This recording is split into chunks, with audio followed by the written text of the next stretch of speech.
Friends, గుత్తులు గుత్తులుగా ఊగుతున్న ఈ మామిడి చెట్టును చూసారా? ఇది పునాస మామిడి చెట్టు. ఇది సంవత్సరం పొడుగుతా కాయలు కాస్తుంది. ఈ చెట్టు ఎప్పుడు చూలింత బాలింత కూడానండి. అంటే అర్థమైందా? సదా పూత పిందె కాయలతో వర్ధిల్లుతూ ఉంటుంది. అందుకే ఈ చెట్టును పునాస 365 అని కూడా అంటారు. ఈ చెట్టు కాయలు తోలు మందంగా ఉంటాయి, చాలా రోజుల వరకు నిలవ కూడా ఉంటాయి. ఒక్కో కాయ ఫ్రిడ్జ్లో పెడితే నెల రోజుల వరకు కూడా చెక్కు చెదరకుండా ఉంటుంది. తోలు మందంగా ఉంటుంది, పుల్లగా ఉంటుంది.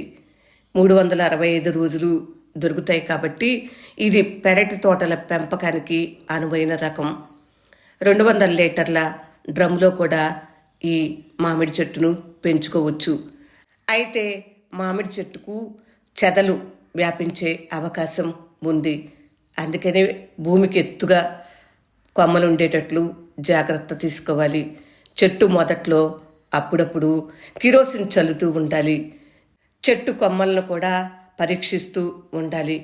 చెట్టు బెరడుపై ఎక్కడైనా చెదలు కనపడితే కిరోసిన్ స్ప్రే చేసి చెదలు నివారించుకోవచ్చు.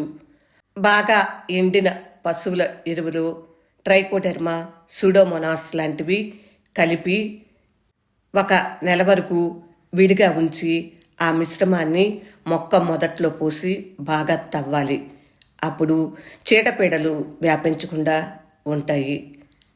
చీడపీడలంటే అన్ని కూరగాయ జాతి మొక్కలకు వచ్చే చీడపీడలు కాదండి. మామిడిలో ప్రత్యేకంగా పండు ఈగ ఉంటుంది. కోర్స్ అది వేసవి కాలంలోనే ఉంటుంది, కానీ వాటి ఎద్దడి తర్వాత ఉండదు. కానీ పునాస మామిడి ఎండు తెగులు వ్యాపిస్తుంది. జాగ్రత్తగా చూసుకుంటూ కొమ్మల్ని కట్ చేసుకుంటూ పోషకాలను ఇస్తూ సంరక్షించుకోవాలి. అప్పుడే మన ఇంట్లో మామిడికి కొదవ లేకుండా ఉంటుంది.